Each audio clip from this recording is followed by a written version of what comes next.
Olá pessoal, meu nome é Andressa. Vamos então dar início ao nosso projeto de educação continuada e o tema da nossa primeira aula será a agitação psicomotora. Vamos lá? A agitação psicomotora pode ser definida como uma mudança no comportamento do paciente que pode vir a trazer riscos a ele ou a terceiros e se manifesta de diversas formas, desde uma excitabilidade, uma inquietação, a resposta exacerbada a algum estímulo, respostas motoras ou verbais inadequadas e até mesmo a violência, entendida aqui, nesse nosso contexto, como uma violência física, uma agressão física. A agitação psicomotora não é restrita aos pacientes psiquiátricos. Diversas condições clínicas podem precipitar uma alteração de comportamento. Dentre elas, comumente observados, pacientes em pós-operatórios, alguns outros que tenham distúrbios hidroeletrolíticos por diversas outras causas, pacientes que tenham sofrido TCS ou até mesmo pacientes que estejam com alguma infecção, seja de trato respiratório, já dentro das condições psiquiátricas, transtorno bipolar em episódio de mania, pacientes psicóticos, ideação suicida, ou até mesmo aqueles que fazem abuso de alguma substância e estejam intoxicados ou na fase de abstinência. O local de atendimento ideal para os nossos pacientes que apresentem uma mudança de comportamento seria uma sala reservada, que contém equipamentos de monitorização dos sinais vitais, próximo a um carro de emergência, que contém a luminosidade adequada e também o mobiliário adequado. Então, uma maca com grades laterais, sem objetos ou móveis soltos que possam ser utilizados para o próprio paciente se ferir ou ferir a terceiros. Além disso, o paciente deve ser posicionado de uma forma que facilite a observação. E qual é a função da equipe de assistência nesse momento? Ter uma atenção aos comportamentos que possam indicar essa alteração, identificar as possíveis causas dessa mudança de comportamento.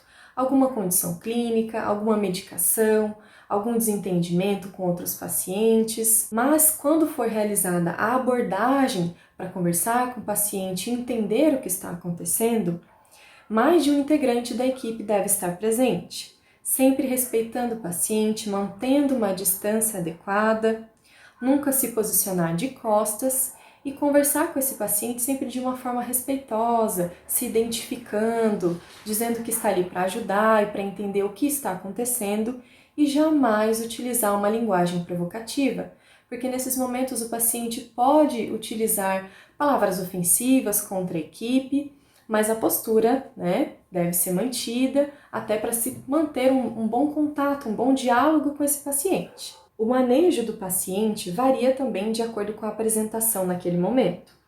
Um paciente que não apresenta agressividade, que tenha condição de escuta, deve ser abordado de uma forma verbal, por meio de uma técnica que é conhecida como descalonamento verbal. E os princípios gerais do descalonamento verbal são respeitar o espaço desse paciente, manter pelo menos 1,5 m de distância e, caso ele tenha uma atitude de tentar agredir, a distância deve ser aumentada.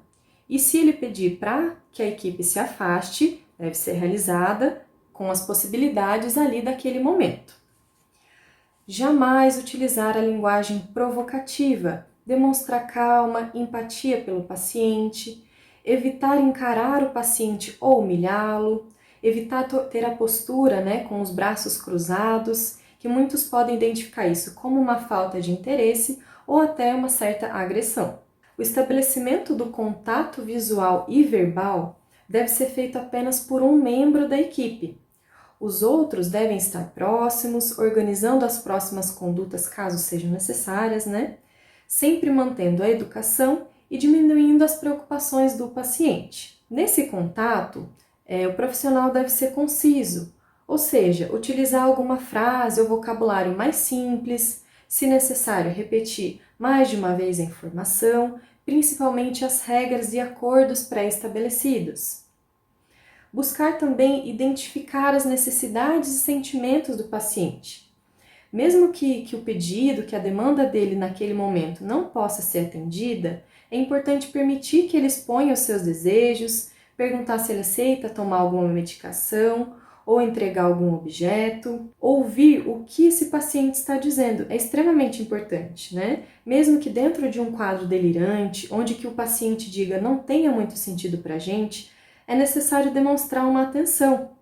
Não é necessário concordar com tudo que ele diga, mas ter o mínimo de empatia, né? De ouvir o que esse paciente está expressando.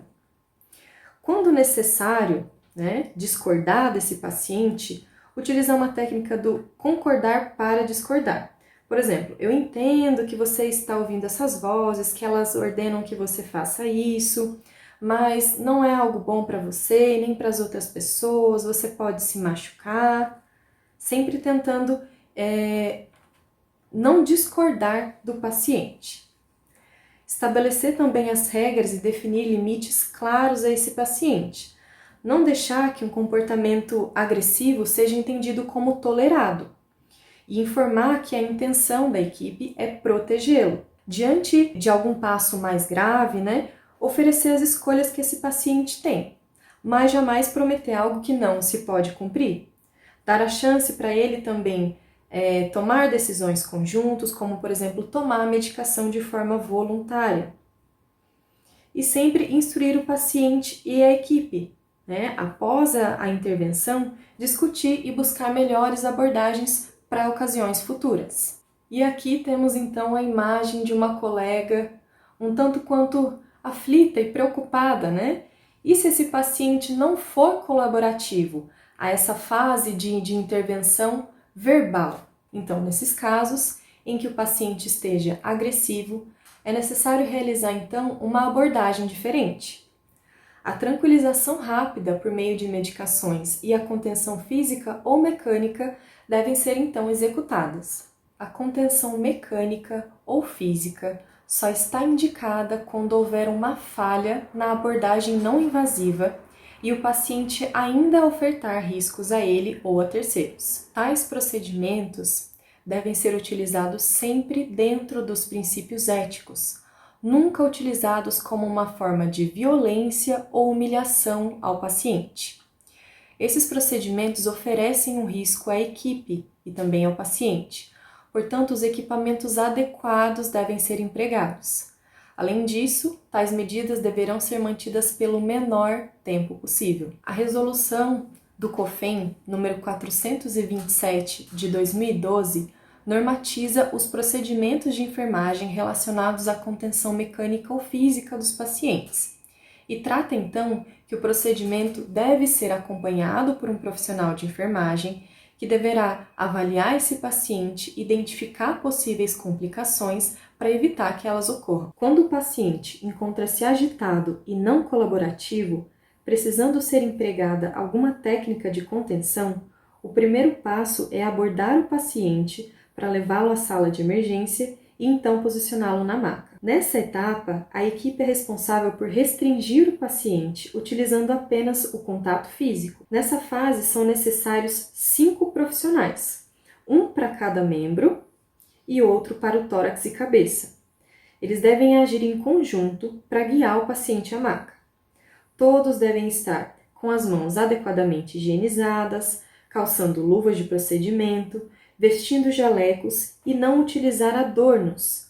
Também é importante que objetos pontiagudos não estejam de fácil acesso, como por exemplo canetas, e que o responsável pela administração de medicação não deixe agulhas desencapadas próximo ao local nessa fase do atendimento. Também não deve ser empregada nenhuma força capaz de causar alguma lesão a estruturas ósseas, nervosas e vasculares do paciente, muito menos, que possam trazer algum risco de asfixia e até morte. Já a contenção mecânica é quando se utiliza instrumentos para restringir o paciente no leito. Nessa etapa podem ser aplicados alguns materiais, como compressas, ataduras de crepe que sejam largas, jamais as estreitas, algodão ortopédico, a fita microporosa ou até esparadrapo, assim como alguns lençóis ou faixas específicas para a contenção. Nunca essa contenção deve ser presa nas partes móveis da maca e é importante garantir que o paciente não retire com os movimentos na tentativa de se soltar. Os pontos onde comumente se emprega a contenção podem ser adicionados ou retirados conforme a evolução desse paciente. A contenção de 4 pontos é quando deve ser feita a restrição de punhos e tornozelos. De 5 pontos, punhos, tornozelos e tórax. E de 8 pontos, punhos, tornozelos, tórax, quadril e joelhos. Algumas particularidades do paciente também devem ser levadas em consideração na hora da escolha e da aplicação da contenção. Por exemplo, pacientes que tenham mamas precisam ser contidos no tórax, essa contenção deve estar acima das mamas. Locais em que tenha alguma lesão prévia, por escoriações, tentativa de suicídio, que o paciente tenha feito lesões no punho, sempre proteger essa região, se necessária a contenção. Pacientes que estejam utilizando algum dispositivo invasivo, como sonda nasointeral ou sonda vesical de demora. Caso esse paciente tenha alguma intenção ou já tenha ocorrido dele sacar esse dispositivo, pode ser empregada as luvas, né, para evitar uma nova ocorrência. Aqui no nosso serviço, nós dispomos de um formulário de contenção dos pacientes. Essa ficha deve ser identificada com a etiqueta, nome e data, né, o horário que foi iniciada a contenção e que horário ela terminou. Essa ficha deve constar os motivos da contenção, as atuações prévias, né, antes da tomada da decisão pela contenção, quais foram os tratamentos farmacológicos administrados, os sinais vitais, qual foi a evolução do paciente ao longo do tempo, se o quadro teve alguma alteração, se teve uma melhora parcial, uma piora, melhora completa. E em cada horário deve também ser checada a perfusão do membro que foi contido. Também se relatar se houve algum efeito adverso, quais foram as medidas tomadas. Importante, essa ficha deve ser assinada e carimbada tanto pelo médico quanto do profissional da enfermagem responsável pelo procedimento.